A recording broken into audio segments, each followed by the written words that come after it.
We long overdue, Hey y'all. but nevertheless, we have found time Yes, to get it done. That's all that counts. it's been The hard busy. part is over. I feel like when we got back from vacation, Yeah, we life started was running. lifing. Man, busy.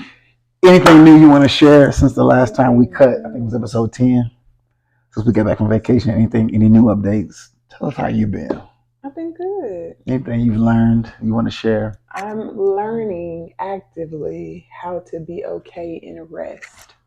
Ooh, you late to the game, but I mean, I've already been okay, I'm about to resting, say. but really and truly understanding the necessity of rest Mhm.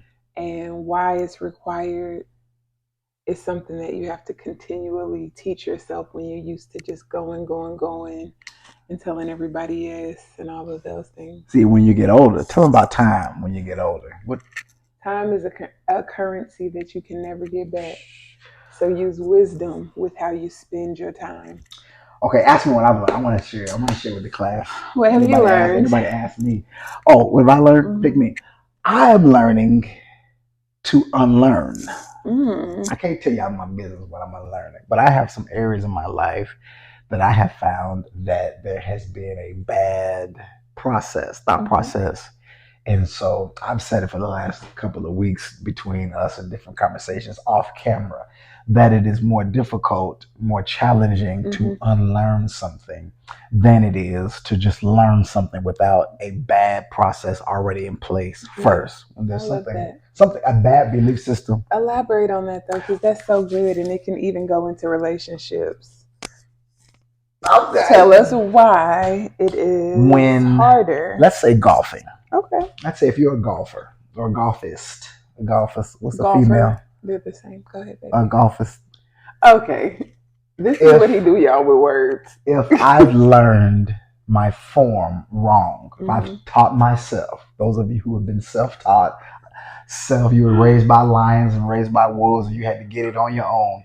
It's a great possibility that what you learned to survive, we've learned it wrong. And so when new information is presented, when we realize that how we have been taught or how we've learned it, we learned it wrong, or as the therapists in today's society say, it ain't giving, it ain't serving any longer, then we are challenged with the response to abandon that old bad thought process to learn a new thought process, a new behavior, a new thought.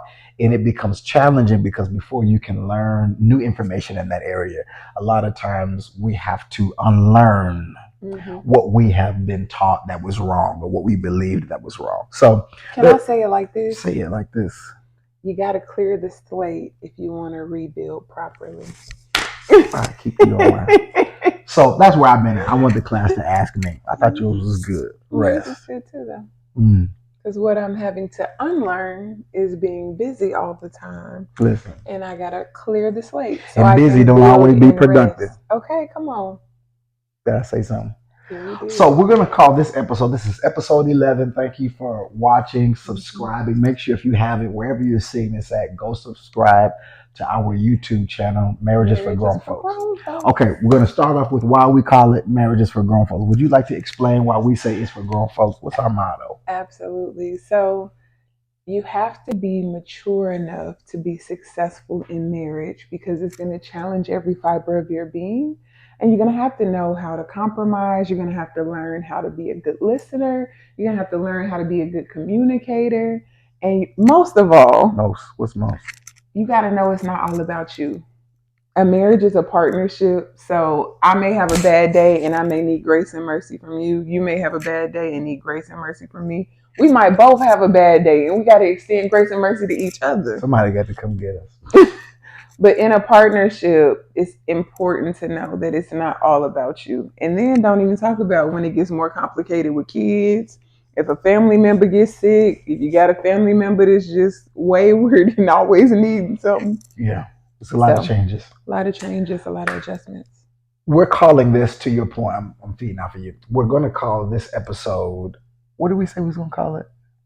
Rebuild. Relationship rebuild. Mm-hmm. This will be applicable, this information will be applicable to those of you who are married, for those Mm-hmm. of you who are non-married, Yeah. and for those of you who are widowed or divorced or getting ready to go into a relationship. I think that what we're getting ready to discuss can fit every phase of whoever's watching this. So I think Even this if is you going to be are a good one. coming out of a relationship, This you is still going. need this information Or in a toxic because one. you want to remove what is bad in the foundation so you are prepared for the next person. So let's start with the statement that was made in our last video. Okay. I quoted him last one. I ain't gonna quote him again. But he said, especially for those of us who were raised or grew up in church, or your grandmama and them in church, he made this statement and he said that we have married for moral purposes. Oh Lord. Not being prepared with simple fundamental qualities for a relationship. Yeah. So we married because we were horny. We married because we had a kid together. We married because there was nobody else in the church that I was going to at the time, and I didn't think nobody else wanted me. And you looked at me, and I said, well, "We'll make it happen, so we don't burn. It's better than married than to burn." Yeah. And so a lot of these thought processes and cultures and systems that some of us have grown up in, we got married, entered into marriage. Maybe it wasn't your current marriage. Maybe it was your first marriage. But entered under the wrong pretenses and undeveloped, unprepared, and unaware of what that relationship would require. And super selfish. Ooh. I'm getting married because what I want from you. Ooh, we got to not unload because it. I want you. Okay, we got to unload it. So we're going to call this relationship rebuild. Yeah.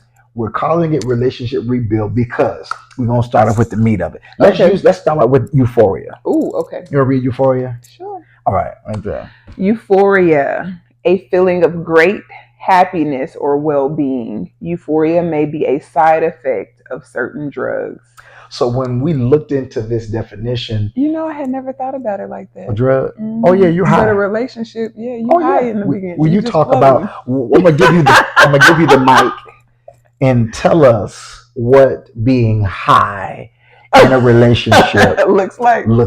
Okay. Make it clear. Don't So being high in a relationship or being in euphoria, literally that person in your eyes has no imperfections. They can do nothing wrong.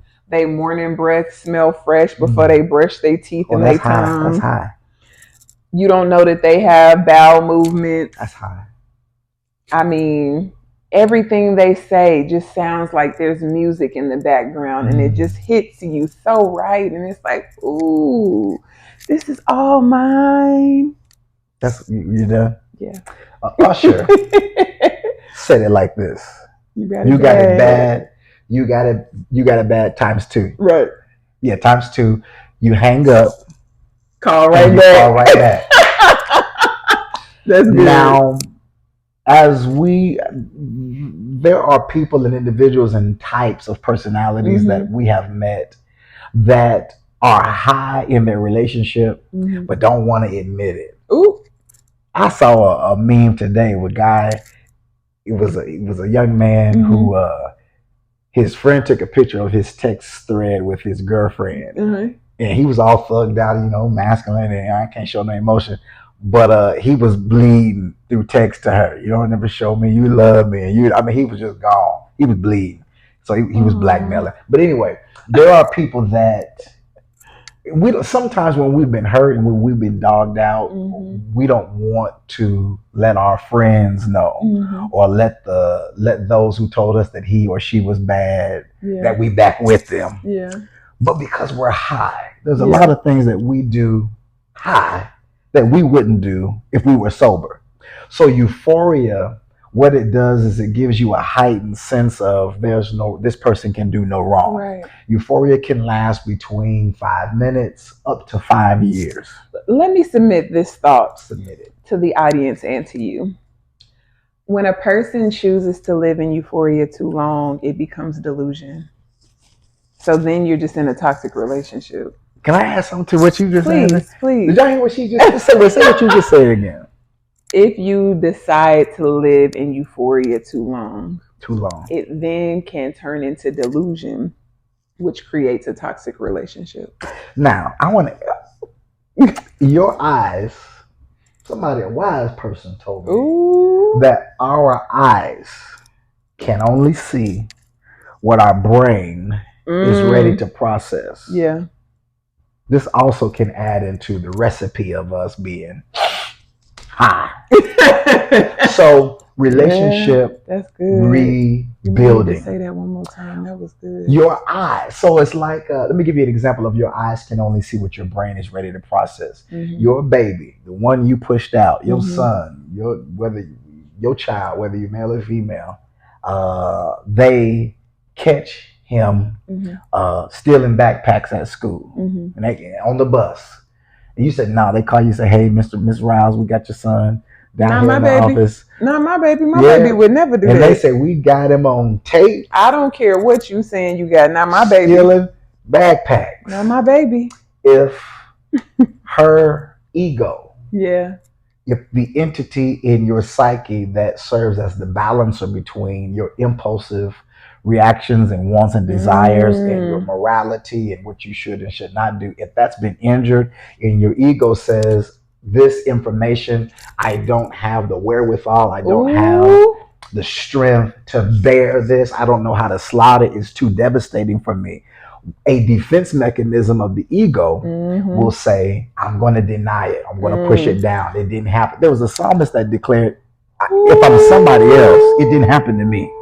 Okay, and let me add to that thought. Not only will you lie to yourself about it, the lie may be rooted in the fact that you feel like that other person's behavior is a direct reflection of something that you did or did not do to cause it. So if my son steals a backpack on the bus and I can't receive that level of truth, it is possible that I feel like his bad behavior means that I'm a bad mother. So in a relationship, it would look like this. You start mishandling and mistreating me. Man, I must be a bad woman. I must be a bad wife. Oh, he does everything so right. So now I got to paint this picture and create this delusion because I've tied my womanhood and my wifehood into how you treat me or don't treat me. And this goes into being yeah. Y'all just have to pause it because I need a break, but we got to keep going. But that's good. If you are not moving in sober thinking when you're inside of a relationship, you're doomed. I think a lot of us got into a relationship under bad pretenses. Oh, absolutely. And as looking for a drug. Now, you know, when you're in pain, come on now, and you're trying to get out of, we got to do one on affairs.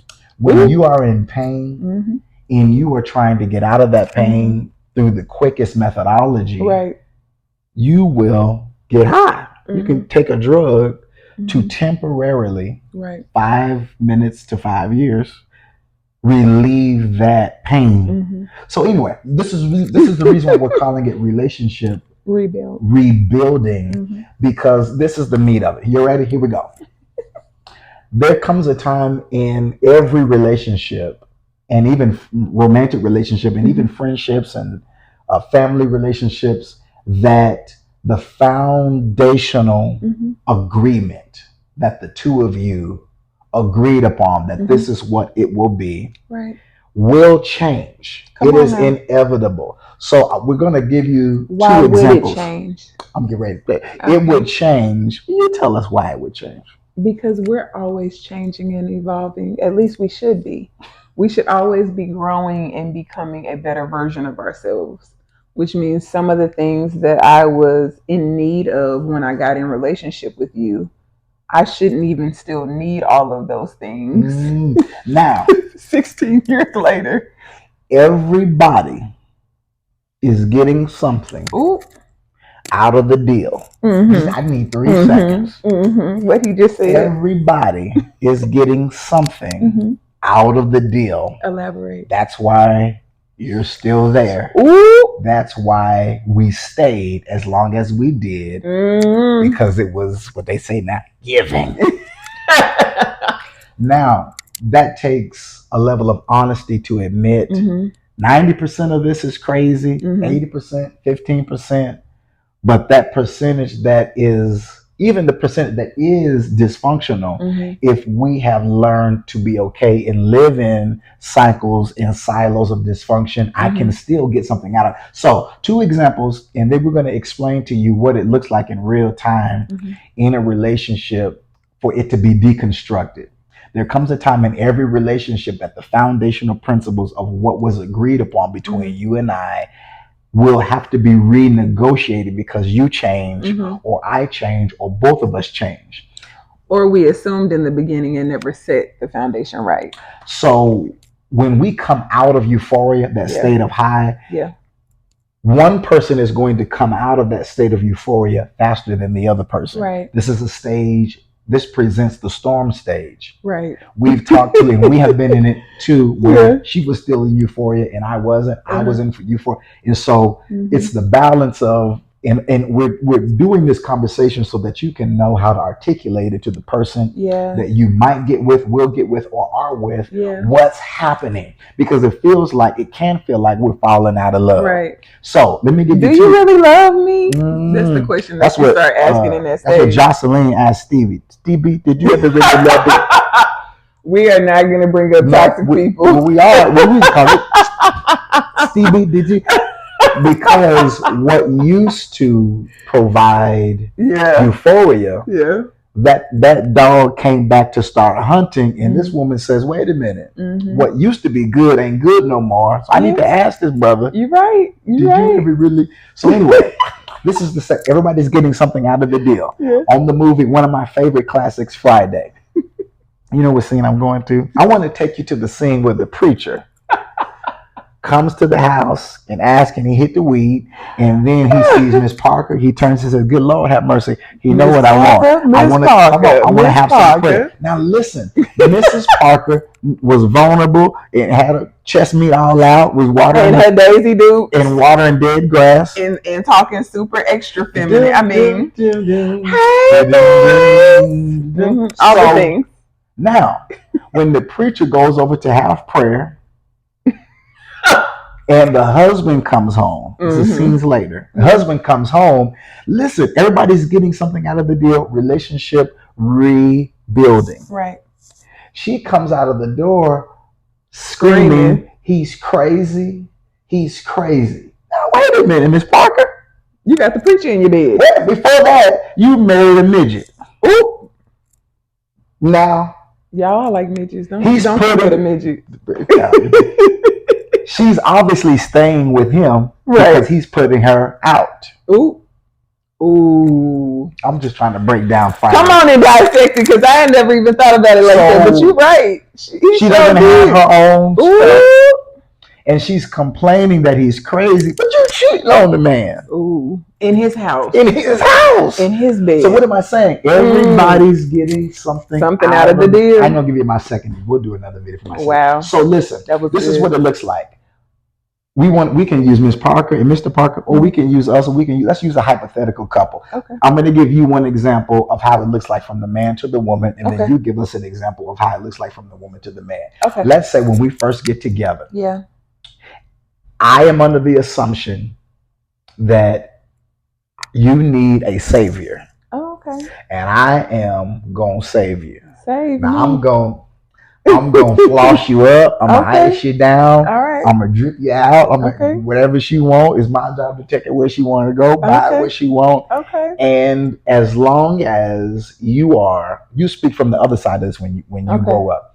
As long as you are in need of my rescuing, then everything is okay. Ooh. And this is how the rest of the relationship is going to be. I'm going to save you, and you're going to be a damsel in distress. I'm going to buy it, and you're going to spend it. I'm going to work, and you're going to lay up and just be feminine and just be there when I want you. You're going to wear what I want you to wear. And we agree on this agreement in the beginning because I'm broken and I need someone to save, and you need someone to provide. Okay. Now, I want you to speak from the perspective of when you grow up and how this conflicts. when you get healed and when you come into your. Mm. So Okay. I'm broken and I need somebody to fix. Okay. I'm getting something out of the deal because You have a need to be needed. I'm coding. I have a Mm-hmm. codependency Yeah. dynamic, and you are In prime need. in You need. found me at the right time, at the right place of life Mm. where I needed Now, provision. now this is where we talk about relationship Build, rebuilding. yeah. It needs to be rebuilt when you do what? What happens with you in your this state I found you in? You're no longer there, and you get healed, you get whole. So when I'm no longer like in desperation for provision and protection and come through, and I find out that God can make me whole and not a man, when that revelation is revealed to me and I'm able to behold that, now what you are doing for me becomes an agitation. Because I'm saying, why are you trying to save me? I don't need to be saved no more. But if you are still broken when I get that revelation, it's going to feel like rejection to you. So, what has to happen when one or two or both of these individuals realize this, that there is a resetting inside of the individual, which is affecting the relationship? We got to talk about it. Say it one more time. We have to have a conversation. Okay, thank you. And it's not your fault. Nope. It's I am growing. And so this is why in the last video we did, we talked about core values. If your core values change, if they evolve.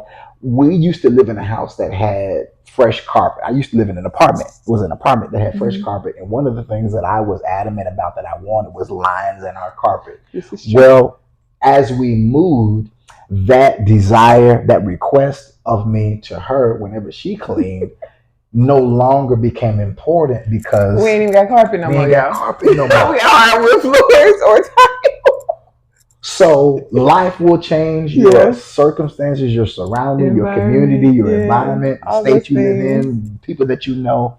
So it is important to always assess where the other one is and where you are. And let's add this to it. You no longer care about lines in the carpet, even if we had carpet, because now you know the root of why you wanted those lines. I ain't gonna tell y'all the root of it, but there is a reason.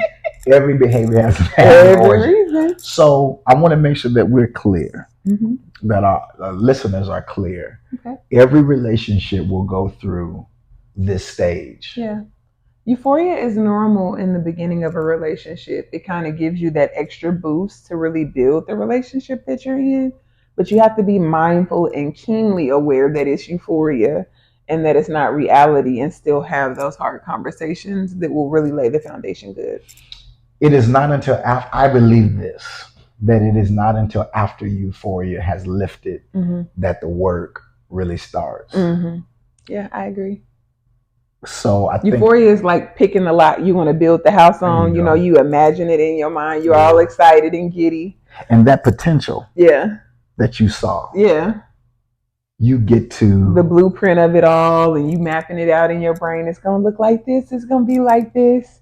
But then when you have to wait for them to actually build the house, when they have to lay that foundation and let it dry, if the weather is not conducive for them to do the next phase, and it takes longer than you thought it was going to take, and all of those things begin to happen, that's when you have to exercise commitment and patience. You got to communicate with the builder. Hey, what's the delay? All those things. So it is not void of a conversation. Several. Conversations when both people's ears are open, when both people are at a place in a state where they can hear what's being said, and when both people are able to articulate where they are and why they are where they are in that state. Right. I just said a lot. But all of those ingredients have to be present for there to be progress in the relationship. Now, you may be able to make progress within yourself, personal resolve. I may be able to make progress if that other person is not ready, because I hear somebody saying, well, they ain't ready. So you have to make that personal progress within yourself and be okay with that before you can get that other person to hear it, understand it, and the two got to walk together. So, and staying toxic because your partner is toxic, y'all really need deliverance if y'all think that's okay, because it's not. It's not okay. I'm not gonna stay broken because you broken. That don't even make sense. Well, when he changed, I'll change. I hate hearing that response. Sorry to jump on the bandwagon Yeah, for you just a gonna? I moment, saw that but bandwagon. let's be grown ups, and that's why we say marriage is for grown ups because you should care enough about yourself to want to be better and want to be whole. You just, whew. So talk, assess, Yeah. and do some more talking, do some Hmm. more assessing. But I hope that we hope that this helped you articulate what you are feeling or Hmm. what you will feel, Yeah. and to know what it is and why it is. It doesn't mean that it's the necessary death of Hmm. the entire relationship, but it Yeah. may be death to a season. It may be a death to the old version Right. of the two of you, and you are coming into a new Hmm. phase of your relationship. Yeah. We've been married going on 17 years. We've been through countless phases Yeah. because both of us are growing and evolving, and what we used to need, we don't need anymore, and we got new needs now. So True. relationships are not based on love, they're based on need. Ooh. So your needs are going to change. You got to talk about them. Let me say this. Okay. They are need based, but love is a sustainer Oh, during absolutely. the hard seasons. Absolutely. So please don't get with somebody just because they meeting your needs either. Because when it get rough, if you don't love them, you're gonna be struggling to stay in it. Add with, please add with. All right. Thank you for watching. We hope that this helped you. Yeah. Keep up with us. Yes. We ain't gonna be that long next Yeah. time. We're All gonna right. do better, y'all. Peace.